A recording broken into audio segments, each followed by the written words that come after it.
La tormenta estaba a 20 minutos cuando Petra Halford vio el bote de remos. Había estado subiendo las escaleras del faro con un frasco de aceite para la lámpara bajo un brazo. Sus botas golpeaban los escalones de hierro con el mismo ritmo con que lo habían hecho cada tarde durante 6 años. El viento aullaba a través de las grietas de los muros de piedra. El mar bajo los acantilados se había vuelto del color del plomo martillado. Y los primeros hilos de relámpagos cosían el horizonte con breves y violentos destellos. Necesitaba encender la lámpara antes de que la tormenta se tragara la costa. Pero a mitad de camino se detuvo en la estrecha ventana que daba a mar abierto. Y allí estaba, un único bote de remos abriéndose paso entre las olas. Se dirigía directamente a su orilla, la orilla prohibida. El tramo de costa escarpada que el propio rey Alfa había sellado por decreto real hacía 4 años. Fue después de que terminaran las guerras territoriales. Los acantilados del norte habían sido declarados demasiado peligrosos para asentarse. Cada lobo del reino conocía la ley. Nadie venía aquí.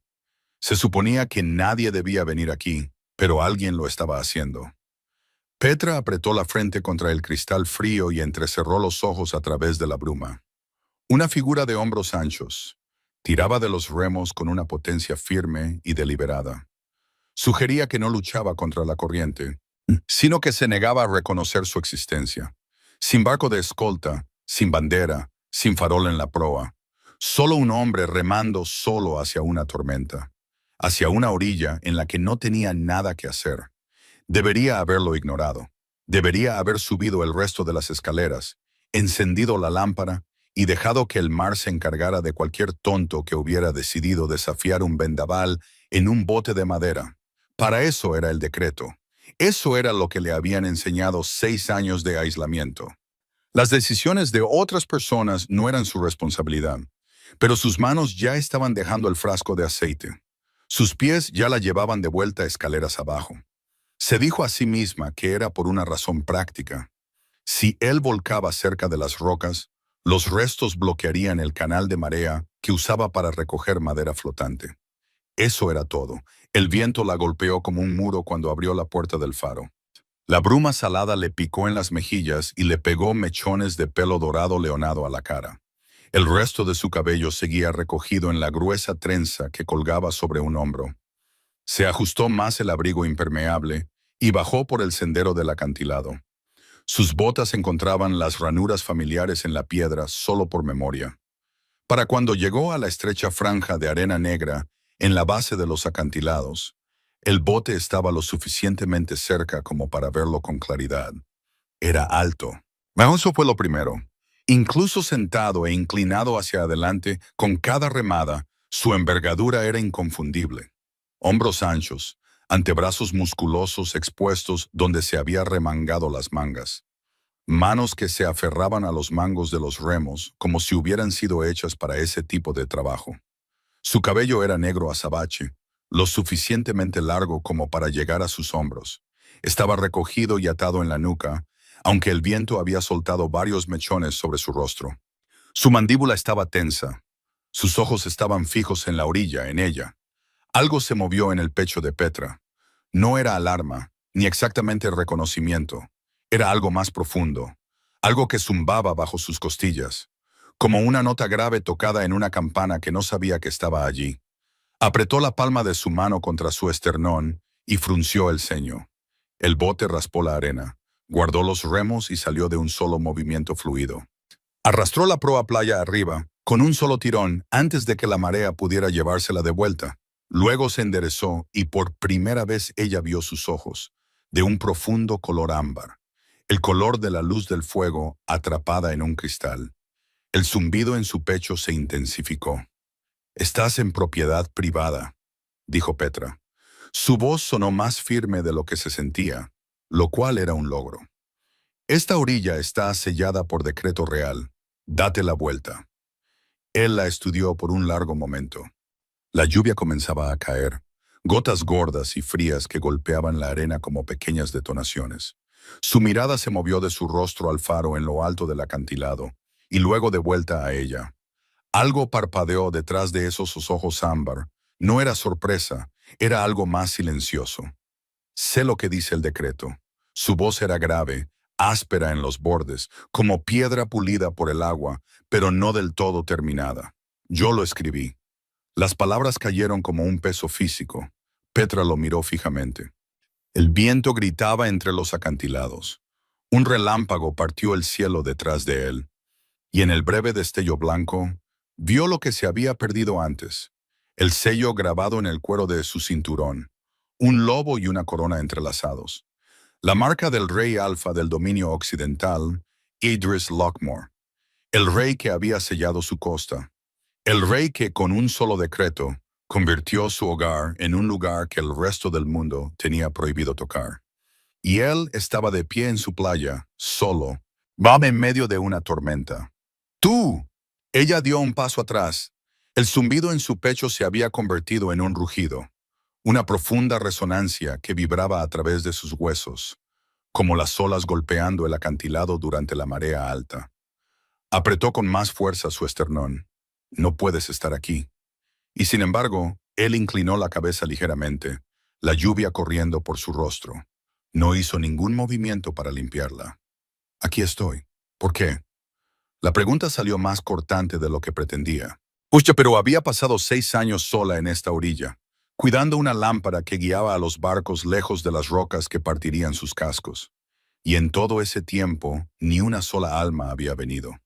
Ni un barco de suministros, ni un mensajero, ni siquiera un pescador curioso dispuesto a arriesgarse a la multa. Ella había elegido este aislamiento. Había luchado por él. Le había rogado al anterior farero que la dejara tomar su lugar cuando sus pulmones fallaron. Pero no había elegido ser olvidada. Y ahora el hombre responsable de encerrarla estaba frente a ella, mirándola como si ella fuera la respuesta a una pregunta que él había llevado consigo durante mucho tiempo. La lámpara, dijo él. Necesitas encenderla antes de que llegue la tormenta. Ella parpadeó. Lo sé, la he estado encendiendo cada noche durante 6 años. Entonces deberíamos subir. Él miró al cielo. Puedes decidir qué hacer conmigo después. Cada instinto le decía que se negara, que lo enviara de vuelta a su bote, a su reino y a sus decretos que habían trazado una línea alrededor de su vida sin preguntarle si la quería. Pero la tormenta estaba cerca ahora. Podía saborear el ozono en el fondo de su lengua. Y la lámpara necesitaba ser encendida. Y ella no era el tipo de mujer que deja que el orgullo ahogue a un hombre en su propia orilla. Sígueme, dijo, y no te interpongas en mi camino. Se dio la vuelta y subió el sendero sin mirar atrás para ver si la seguía. No lo necesitaba. Podía sentirlo detrás de ella. Un calor en su espalda que no tenía nada que ver con el calor corporal. Una presencia que resonaba en su pecho como el profundo tañido de una campana de puerto. Su loba se agitó bajo su piel por primera vez en años. No en advertencia, en reconocimiento. No. Reprimió la sensación con tanta fuerza que la mareó. No iba a hacer esto. Ni con él, ni con nadie. Y ciertamente no con un rey que había firmado el documento que la había hecho invisible. El faro era cálido por dentro. La estufa de hierro que mantenía encendida todo el año irradiaba calor a las paredes circulares de piedra. Petra subió las escaleras de 2 en 2. Agarró el frasco de aceite de donde lo había dejado en el rellano y continuó hasta la sala de la lámpara sin detenerse. Detrás de ella, escuchó sus pasos, medidos, sin prisa, como si tuviera todo el tiempo del mundo. Eso le dio ganas de subir más rápido. La sala de la lámpara estaba en la cima de la torre. Estaba encerrada en paneles de vidrio que ofrecían una vista completa del mar en todas direcciones. En una noche despejada, la luz podía verse a 15 millas de distancia. Esa noche, el vidrio estaba manchado de lluvia, y el mundo más allá había sido tragado por nubes de carbón y agua revuelta. Petra llenó el depósito, cortó la mecha con el pequeño cuchillo que guardaba en el bolsillo de su abrigo y golpeó el pedernal. La llama prendió al primer intento. Siempre lo hacía. Se había vuelto muy buena en esto, y la enorme lente comenzó a girar, lanzando un haz de luz dorada y cálida hacia la tormenta. Se echó hacia atrás, observó la luz barrer el agua y soltó un aliento que no se había dado cuenta de que estaba conteniendo. Haces esto sola. Su voz vino desde la puerta detrás de ella. No era una pregunta. Cada noche durante 6 años. Acabo de decir eso. Una pausa. Podía sentir su mirada en su espalda como una mano presionada entre sus omóplatos. El decreto tenía la intención de proteger la costa de los carroñeros. Después de las guerras, los acantilados estaban llenos de cargas sin explotar y rutas de contrabando. Sé por qué existe el decreto. Se giró para enfrentarlo. A la luz ámbar de la lámpara, sus ojos parecían fundidos.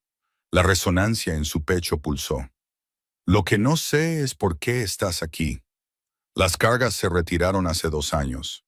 Las rutas de contrabando se secaron el año anterior. No hay razón para mantener esta orilla sellada. Sherry no la ha habido desde hace mucho tiempo. Algo cambió en su expresión. La compostura controlada se resquebrajó, apenas, y debajo captó un destello de algo crudo. Culpa.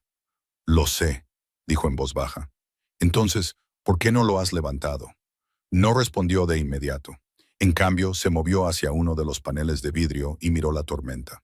La luz lo barría en pasadas rítmicas. Sombra dorada, oro, sombra. Y en la breve iluminación pudo ver la tensión en sus hombros. La forma en que su mandíbula se movía como si estuviera masticando palabras que no podía pronunciar bien. Porque lo olvidé. Pausas. Su voz era apenas un susurro. Olvidé que alguien todavía estaba aquí. Las palabras la golpearon más fuerte que el viento, más fuerte que 6 inviernos sola, más fuerte que el silencio que la saludaba cada mañana al despertar y cada noche al apagar la estufa y meterse en una cama hecha para una. Él la había olvidado, claro. Se volvió hacia la lámpara. Tenía un nudo en la garganta y no dejaría que él viera lo que esa admisión le había hecho. No lo haría. Bueno, ahora lo sabes. Alguien todavía está aquí. Puedes levantar el decreto desde la comodidad de tu palacio. No necesitabas remar a través de una tormenta para eso. Petra. Su nombre en su boca la detuvo en seco. No le había dicho su nombre. No le había dicho su nombre a nadie en años. No había nadie a quien decírselo. Pero él lo dijo como si lo hubiera estado llevando consigo, pues como si su peso fuera algo que había descubierto y no podía soltar. El capitán del puerto en Crest Fall me habló de ti, dijo, y ella lo escuchó dar un paso más cerca. Hace 3 meses, estaba revisando informes costeros y el suyo mencionaba a una farera que todavía mantenía la luz del punto norte. Pregunté por cuánto tiempo. Dijo que 6 años. Otro paso. Pregunté si alguien había sido enviado a ver cómo estaba la farera. Dijo, no, la orilla estaba sellada. Nadie entra, nadie sale. La resonancia en su pecho era tan fuerte ahora que podía sentirla en las yemas de sus dedos. Apretó las manos en puños. Vine porque debería haber venido hace mucho tiempo, dijo él, porque firmé un decreto para proteger una costa y en su lugar encerré a una mujer en ella. Y he estado, su voz se quiebra, he estado tratando de encontrar la manera correcta de decir que lo siento. Remé hasta aquí porque no quería llegar con soldados y ceremonia y hacerlo sobre la corona. Quería venir como el hombre que cometió el error. Ella cerró los ojos. La lámpara giraba sobre ellos, constante y fiel, como ella lo había sido, constante y fiel. La forma en que había cuidado la luz incluso cuando a nadie le importaba si ardía. Estás empapado, dijo finalmente, y su voz se quebró en la última palabra. Él soltó un aliento que sonó como si hubiera estado atrapado en sus pulmones durante meses. Lo estoy. Hay fuego abajo y té. Te abrió los ojos y lo miró por encima del hombro. Su mirada ámbar esperaba la suya, y el impacto le envió un escalofrío que no tenía nada que ver con el frío. No te voy a perdonar esta noche, pero tampoco voy a dejar que te congeles. Algo se suavizó en su rostro. No una sonrisa. Algo más frágil que eso. Es justo. Se sentaron en lados opuestos de la estufa en las dependencias del farero. Una pequeña habitación redonda, con un catre estrecho, un escritorio sepultado bajo cartas de navegación y 2 sillas desparejadas que Petra había rescatado de la madera flotante años atrás. Hizo té en una tetera de barro desconchada y le entregó una taza sin decir palabra. Él la rodeó con ambas manos y bebió sin quejarse, aunque ella sabía que estaba amargo. Se le había acabado la miel hacía 2 meses. ¿Cómo consigues suministros?, preguntó él. Remo hasta el pueblo de pescadores al otro lado del cabo una vez al mes, cuando las mareas son favorables.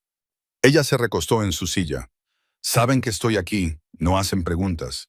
Eso es un viaje de 4 horas remando. Soy consciente.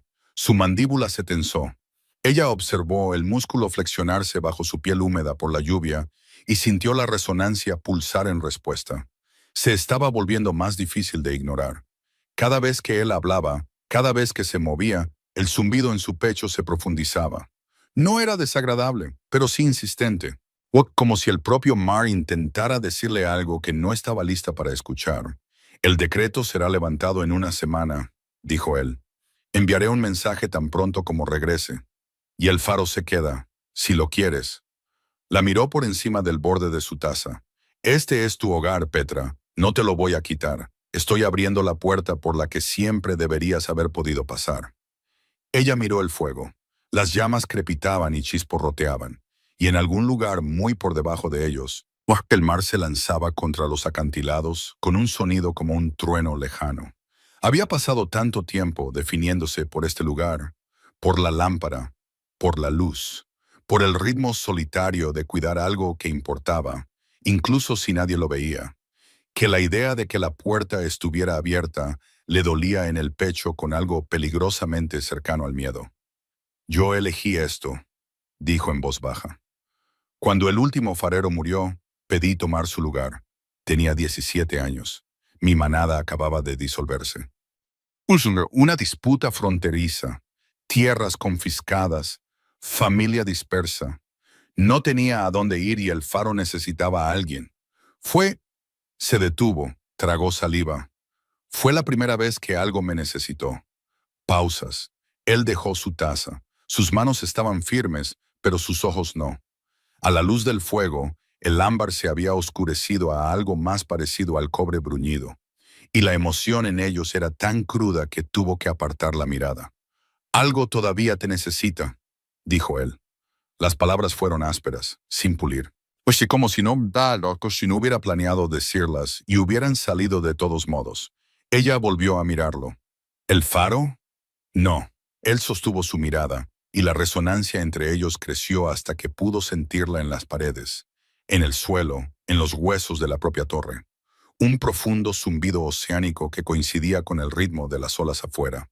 No el faro. La tormenta rugió durante 3 horas. Hablaron durante la mayor parte de ella. No sobre el decreto, o no sobre el vínculo que sentía apretarse entre ellos con cada minuto que pasaba, sino sobre cosas más pequeñas. Él le habló de los esfuerzos de reconstrucción en los territorios del este, de los consejos que se alargaban demasiado y de los asesores que confundían la precaución con la cobardía, de cómo había reconstruido el puente sur con sus propias manos junto a los trabajadores. Porque el capataz había dicho que no se podía hacer antes del invierno, e Idris se lo había tomado como algo personal. Ella le habló de la manada de ballenas que pasaba cada otoño, de cómo subía a lo alto de la sala de la lámpara y las veía saltar a la luz plateada de la mañana, sus enormes cuerpos arqueándose en el aire con una gracia que le dolía en el pecho. Le habló de las pozas de marea en la base del acantilado sur, que estaban llenas de criaturas tan extrañas que parecían pertenecer a otro mundo. Estrellas de mar del color de la naranja quemada, anémonas que se cerraban como puños cuando las tocabas, pequeños cangrejos translúcidos que se dispersaban como vidrio viviente por las rocas. Los he catalogado, dijo, e inmediatamente deseó no haberlo hecho. Sonaba tonto. Una mujer sola en una roca tomando notas sobre criaturas de pozas de marea que nadie leería jamás. Pero él se inclinó hacia adelante. ¿Tienes registros? Ella señaló vagamente hacia el escritorio sepultado bajo sus cartas de navegación. En algún lugar de esa pila, 6 años de observaciones costeras, temperaturas del agua, patrones de migración, tasas de erosión. No lo sé. Se encogió de hombros, un calor subiendo por su cuello. No había nada más que hacer por la noche. Petra, La forma en que dijo su nombre la hizo levantar la vista. Su expresión era intensa, seria de una manera que no tenía nada que ver con la política. El Consejo Marítimo Real ha intentado cartografiar el ecosistema costero del norte durante 2 años. Tienen 12 eruditos y una flota de barcos de reconocimiento, y no han producido nada parecido a lo que describes. Ella parpadeó. Solo escribí lo que vi durante 6 años, consistentemente, desde un punto de observación fijo al que nadie más tiene acceso. Él negó con la cabeza lentamente. No solo mantuviste una luz encendida, construiste un archivo. Algo cálido y desconocido floreció en su pecho. No la resonancia, algo más antiguo, más humano. La sensación de ser vista. No la farera, no la mujer detrás de la lámpara. Ella. Se aclaró la garganta y cambió de tema a la gaviota que se había instalado en el alféizar de su ventana y le gritaba cada mañana hasta que la alimentaba. Él se rió cuando ella describió la guerra creciente entre ellos. Cómo había intentado bloquear el alféizar con madera flotante y la gaviota simplemente la había tirado y gritado más fuerte. El sonido de su risa, y grave, cálida y sorprendida, como si no la esperara, hizo que la resonancia en su pecho zumbara tan intensamente que apretó ambas manos contra sus rodillas para estabilizarse. Él se dio cuenta. Por supuesto que se dio cuenta. ¿Lo sientes?, dijo él. Ella no fingió no entender. Sí. ¿Desde cuándo? Desde que bajaste del bote. Ella lo miró a los ojos. Tú, desde Crestfall. Él se inclinó hacia adelante, con los codos en las rodillas, y la luz del fuego iluminó los planos afilados de su rostro. Cuando el capitán del puerto dijo tu nombre, algo, apretó el puño contra su pecho, justo sobre su corazón. Aquí, como una ola golpeando una roca. Pensé que me estaba volviendo loco. Resonancia. Esa era la palabra que los ancianos de su antigua manada usaban para describirlo. La forma más rara del vínculo. No una atracción, no un hilo, no un calor. Una frecuencia.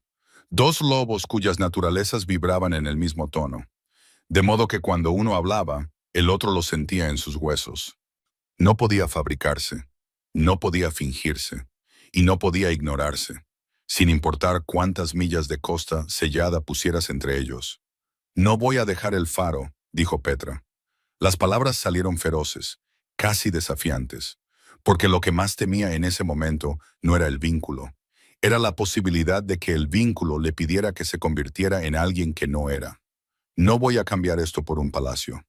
No me convertiré en una reina que se sienta en un salón del trono y olvida a qué huele el aire salado. Este es mi hogar, esta luz es mi propósito. No lo haré.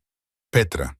Dijo su nombre de la misma manera que el mar decía el nombre de la orilla. Constante, recurrente, inevitable. Remé hasta aquí solo porque quería que supieras que estoy dispuesto a venir a ti, no al revés. Ella lo miró fijamente. Tengo un reino lleno de gente que quiere cosas de mí, dijo él, y su voz había bajado a apenas un susurro. Alianzas, decisiones, apariencias. He pasado 5 años entregando pedazos de mí mismo a cada rincón del dominio occidental. Y ni una sola vez se detuvo. Su garganta se movió. Ni una sola vez nadie me ha mirado como tú lo hiciste en esa playa. Como si fuera solo un hombre. Como si eso fuera suficiente. El fuego crepitó. La lluvia golpeaba las ventanas. Y Petra sintió que algo dentro de ella cambiaba. No se rompía, no se hacía añicos, sino que se aflojaba. Pues como una cuerda que había estado tensa durante 6 años, finalmente cediendo lo suficiente para que pudiera respirar. No es suficiente, susurró ella. Te olvidaste de mí. Lo sé. Él no se inmutó, no apartó la mirada. Y pasaré el tiempo que sea necesario demostrando que nunca volveré a olvidar, si me lo permites.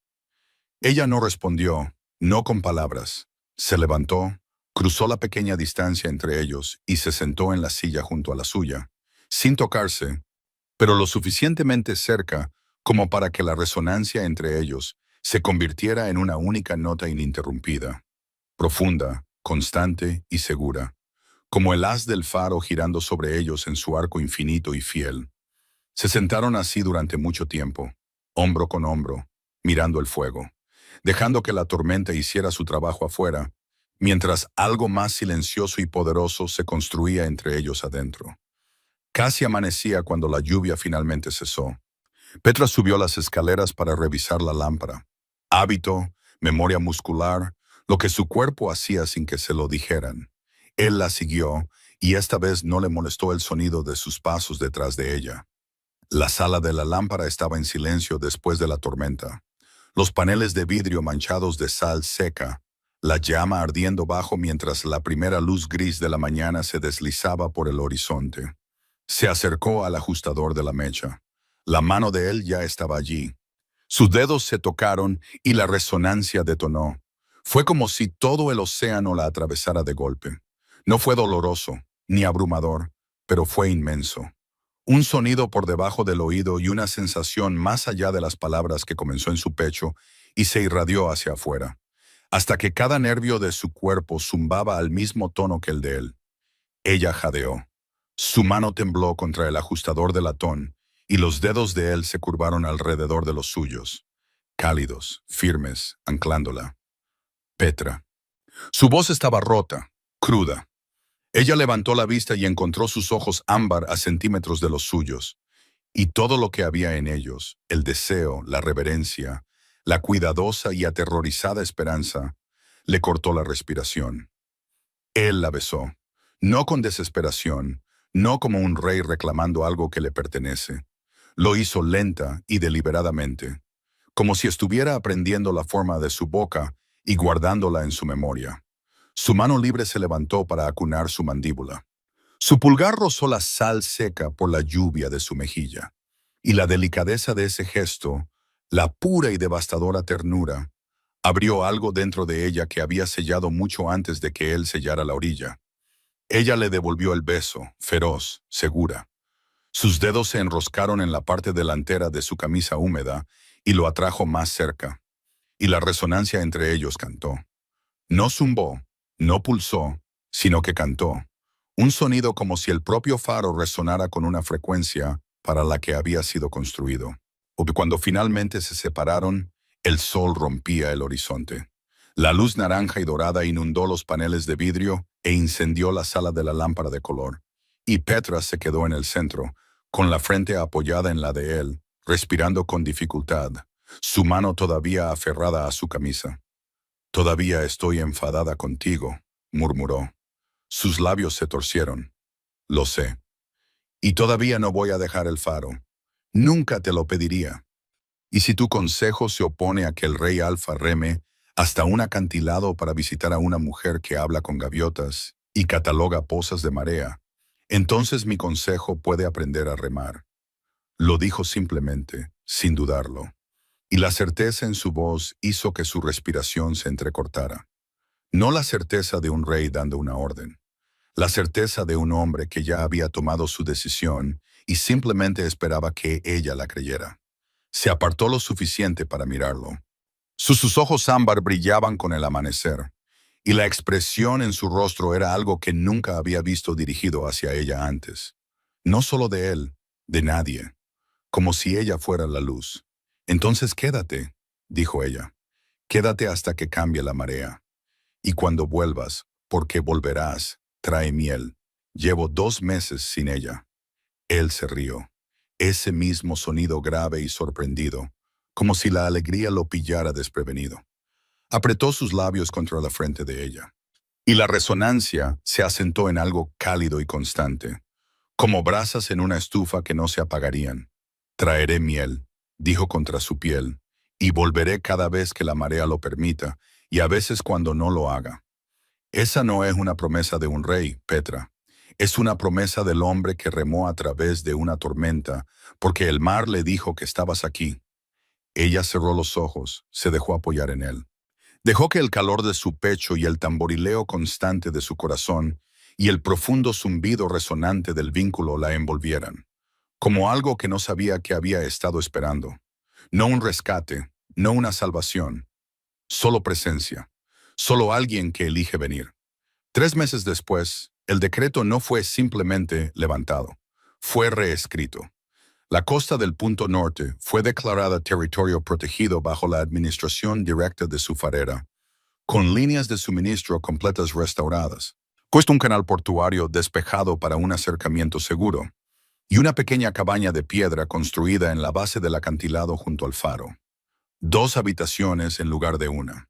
Una cocina adecuada con ollas de cobre que brillaban a la luz de la mañana. Un hogar lo suficientemente ancho como para calentar todo el espacio. Y una ventana que daba al mar. Petra había supervisado cada piedra de su construcción. Había discutido con los albañiles sobre el ángulo del conducto de la chimenea hasta que cedieron y lo hicieron a su manera. Ahora tiraba perfectamente. Se lo había dicho a Idris en su última carta, y él le había respondido con una sola línea. No esperaría menos de la mujer que ganó una guerra contra una gaviota.